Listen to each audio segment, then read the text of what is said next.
rapidinho aqui, só mostrar a questão de distorção. Por que é tão ruim distorcer no digital e no analógico não é tão assim. Aqui é frequência fundamental. Imagina que a gente coloca lá um tone de 1K, né? Uma frequência, né? 1K na verdade é lá em cima, né? Vamos lá. Aqui é a terceira harmônica dela, né? Quinta, sétima, nona. Então essas são múltiplas de 1K, beleza? Isso aqui provavelmente é uma distorção de circuito que não é de válvula, certo? Por que eu sei? Porque é ímpar. Ímpar normalmente é válvula. Não é válvula. Quando a gente tem válvula, normalmente, as de segunda ordem, que são as de ordem par, também 2, 4, 6, elas são maiores. Repara, ó, essa aqui, frequência fundamental, 1K. E a segunda harmônica é oitava da primeira. 4K é oitava da de 2. 8K é oitava de 4. Então, repara que está oitavado, é como se fosse um Mi, um outro Mi oitavado, então as frequências se encaixam, né?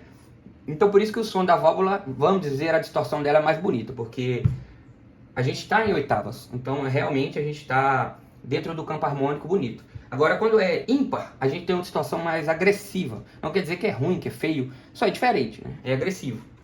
Quando a gente está trabalhando no digital, e a gente vai distorcer algum sinal, então por exemplo, a gente está numa mesa de som lá, você aumenta o sinal do canal e que está mandando para um subgrupo, e esse subgrupo está clipando.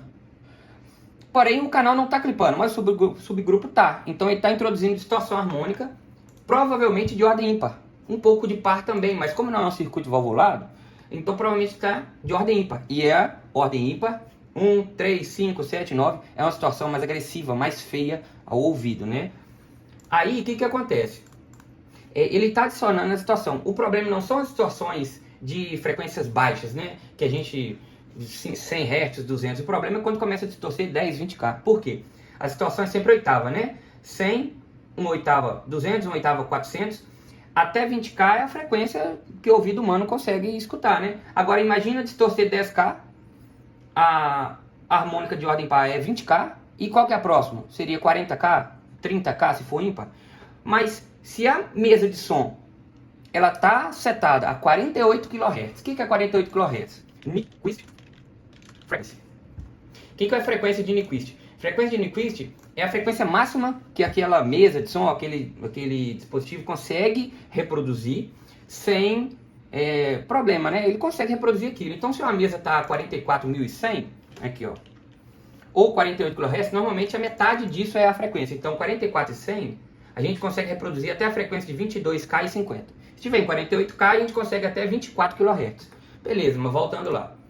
Se a gente tem uma distorção em 10 kHz, um chimbal, por exemplo, ele vai distorcer 10, 20, 40K. Pô, mas a mesa tem 48 kHz, então a frequência máxima é 24K, certo? Como é que ele vai reproduzir 40K? Ele não reproduz. Ele entra em distorção de aliasing, que a gente fala, que a frequência volta em uma ordem que é quebrada o número, não é redondinha, 1, 3, 5, 2, 8, não é redondo. Então, a gente tem a nossa música, né? E, por exemplo, aqui é um tone, né? Uma frequência certa, e aí começa a voltar em frequência quebrada aqui, ó. Tá vendo? Um monte de frequência quebrada? Isso não é bonito pro ouvido, mano, certo? Então, normalmente as mesas, quando recebem sinais analógicos, por exemplo, a mesa tem 48 kHz. Logo, a frequência máxima que ela consegue reproduzir é 24, certo? 24 kHz, 24.000 Hz. Porém, você está mandando um sinal de 100 kHz. Ela na entrada, ela faz um corte, não deixa passar de 20 kHz na entrada, na entrada do input analógico. E também faz a mesma coisa na saída, no output. Porém, o maior problema é dentro dela, digitalmente não tem isso. Então, digitalmente, vamos dizer que você está saturando um subgrupo, um auxiliar que você está mandando, e esse auxiliar você está mandando para algum fone, ele está batendo, distorcendo 10K, então vai distorcer 10K, vai gerar harmônica em 20, em 40, 40 não existe, ele vai trazendo para trás essas distorções, certo?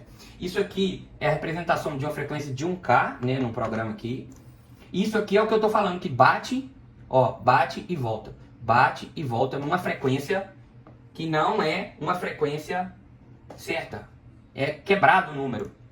E isso que acontece aqui, ó. Se você tem uma música, a música não é uma só frequência, então ela bate e volta em várias frequências. Olha pra você ver, ó. Tudo isso que está batendo e descendo, isso aqui é o limite da frequência. Então aqui está 4K, mas vou colocar uma outra imagem.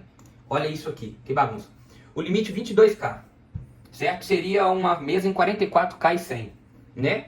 Vamos dizer que você está saturando alguma coisa usando um plugin, ou você está saturando um subgrupo, que ele está gerando distorção em 30, 40, 50K. Ele não consegue ultrapassar aqui, né? Porque o limite é 22K e 50. Então ele bate e volta, olha para você ver. E aí ele começa a criar outras frequências, tá vendo? Onde o certo seria só bater e ficar, beleza? Então por isso que a gente não é bom saturar o digital. O analógico não existe isso, porque o analógico normalmente não tem limite de frequência. Então se passar 1 mega, 2 mega, 100K, 50K, ele vai, o máximo que pode acontecer vai atenuar esses sinais, né? Mas essa distorção de aliasing só acontece dentro do digital.